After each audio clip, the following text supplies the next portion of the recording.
Next up is this sideboard that my client found at a thrift shop. She wants me to totally remake this piece by changing the doors into glass front doors. So that'll be a little bit of a challenge, but I'm up for it. This is part of the Unique Antique Vintage Revival Challenge, hosted by Krystal at Crafty Creech DIYs and Andy at Flip Pop.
Up until now, you've been getting a little ASMR. So I just want to fill you in on what I'm doing. Everything's been pretty self-explanatory.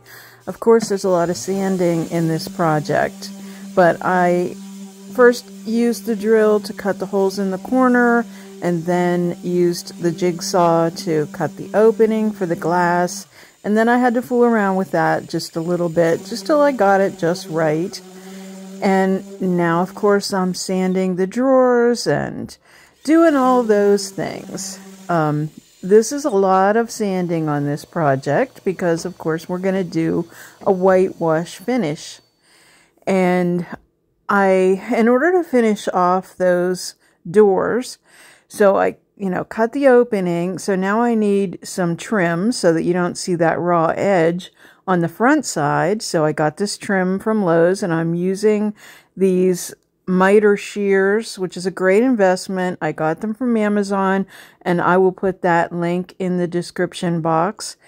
And I love these things. They're great for cutting trim.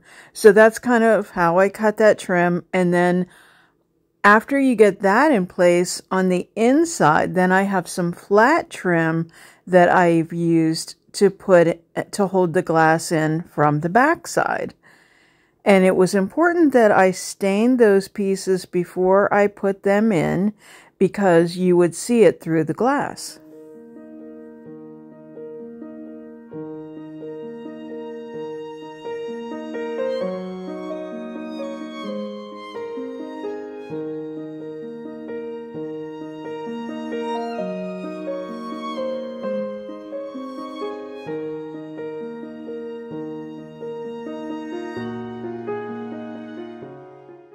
The client chose these brass handles, but I felt that like the doors needed something a little different. And these pulls, these drop pulls from IKEA match perfectly, but now we're going to have to use some paint to unify everything. So I used a champagne gold paint from Behr, and I didn't like it. It was too matte, so I ended up using a Rust-Oleum spray in a champagne gold after that. So now I'm applying some of the paint to the drawers. I'm using Dixie Belle's Sawmill Gravy Chalk Mineral Paint, which is watered down. There was only a little bit in this jar, and I just added water to it. I'd say it's probably 3-to-1 water. But you can see that the paint is highly pigmented, so it looks like a good coat of paint when you lay it down, but then you just I just used a dry paper towel and wiped it back. And that's all you need to do to get this finish. Now, I do recommend that you work in relatively small sections at a time, like one piece at a time. Like, for instance, one drawer or one top of the piece, but just one area at a time. And take the time to really wipe it off and work that in. You kind of want to go in the direction of the grain. So I, of course, started painting before I finished the sanding because, you know, that's me. But I am doing a lot of painstaking sanding. So I'm using, as you can see, my hands to do sanding. And also I'm using a scraping tool. And I also will link that in the description box as well. But it has all sorts of blades that you can change out. So there's pointed blades, there's little rounded blades, there's a little curved blade, and there's also a flat one. I seemed to find a blade that sort of went in every little nook and cranny of this fluted molding that's on this piece.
You can see I went through lots of sandpaper, and now it's time to wipe back that sanding dust.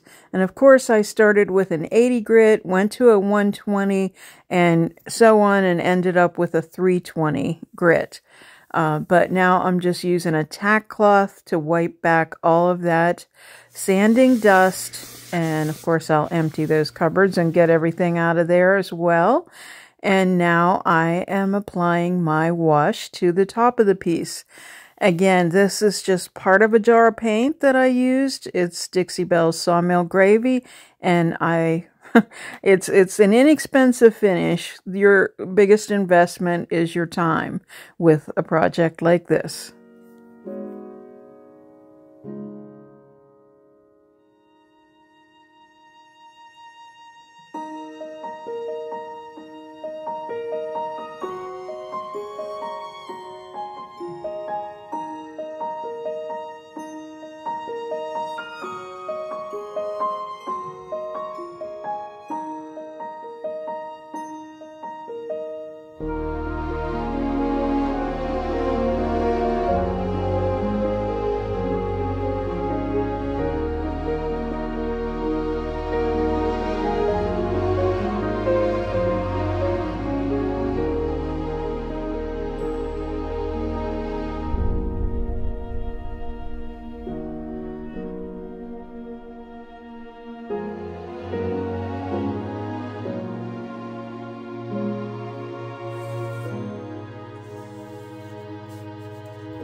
Don't forget to watch the entire playlist for this challenge.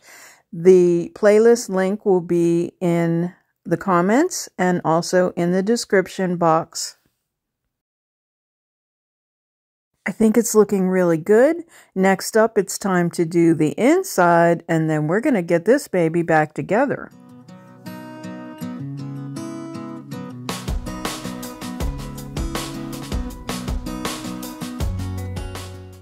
Now I'm using full-strength Sawmill Gravy to paint the sides and the bottom. I'm not going to paint the back because I'm going to put the wallpaper that the client provided on the back. Then, I had a second thought and I decided that you're really going to see more of the sides. So I did decide to also wallpaper the sides as well. So the wallpaper is pre-glued. So I'm just using the mister bottle and activating that glue and just kind of folding it up, which is what they call booking. That's all I know about wallpaper. And then I'm going to use Mod Podge on the actual surface. So between the two glues, we should have some very good adhesion.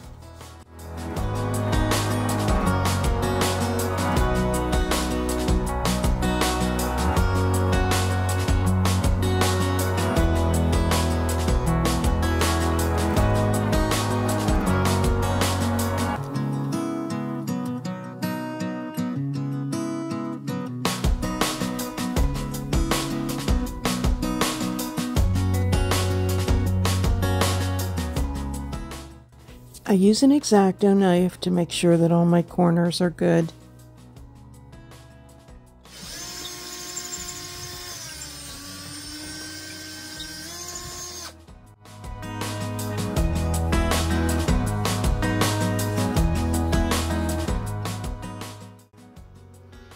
Now I'm using Dixie Belle's Satin Clear Coat to put a protective coating on the bottom of this little cabinet door section. and then I'll be applying it all over the rest of the piece.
Now I'm applying some Dixie mud in brown along those edges where my rough cut met the trim.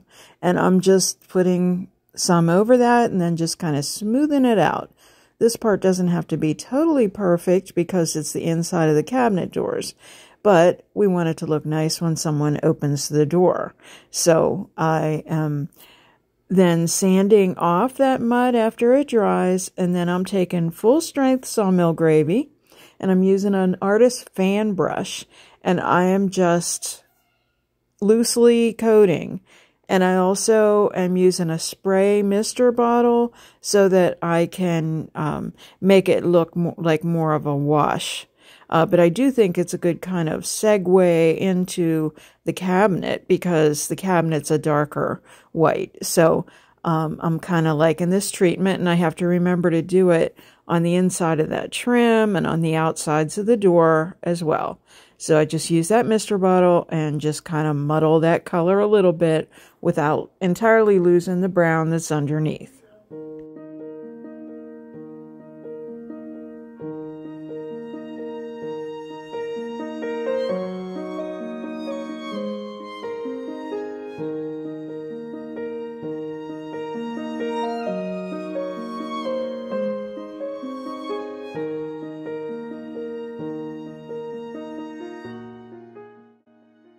With the tiniest bit of water in my cup, I add some of the Rust-Oleum champagne bronze spray paint, and then I make sort of a liquid version of it, and I'm using a stiff but fine artist brush to just paint those hinges.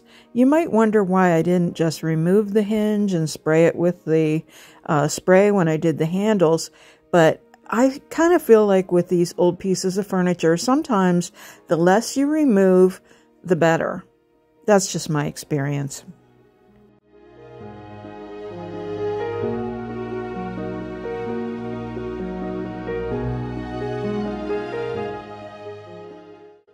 Now I'm using an Orange Grove scented butter from Dixie Belle. It's called Big Mama's Butter. And I'm using an old, very old, well-used chip brush. And I'm not even wiping it back. I'm just really using a small amount and working it into that wood. It's not only going to refresh the wood, you see how nice it makes the wood look, but it also makes it easy to glide those drawers in and out. I found a little spot of paint, so no worries. I just used the sandpaper and got rid of it. And boy, these drawers look great. Now to clean up those windows. I'm getting excited to see the big reveal. But cleaning up those windows, and then I use my favorite window cleaner ever. I don't know whether you guys ever used this or not, but it's called Sprayway. I love it. It's a foam and it just stays where you put it.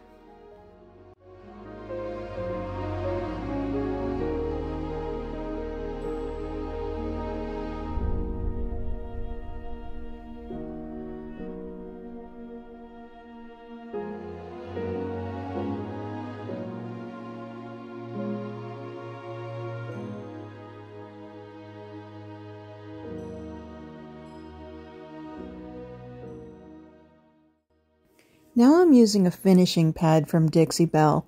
I only cut it in half. I used part of it earlier, but now I just want a clean section of it. It's like the equivalent of quadruple steel wool. It feels so soft now.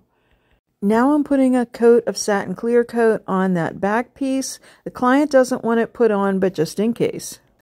Let's go back to the picture my client sent me from the thrift shop. Let's have a look at it now.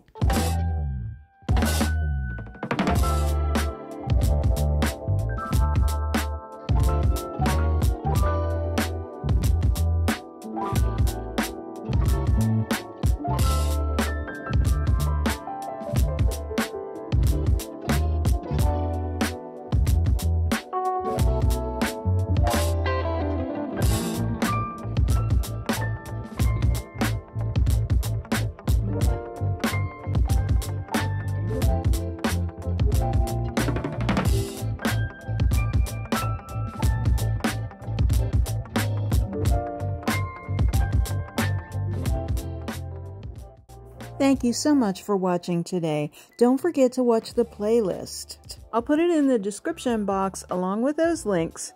If you like this video, how about giving it a like? Share it with your friends and subscribe if you haven't already. Hit the notification bell so you won't miss a thing. You can also join our channel membership for only 99 cents a month. Find us on the web at www.statementdesigns.org and on social media as Statement Designs. Stay well.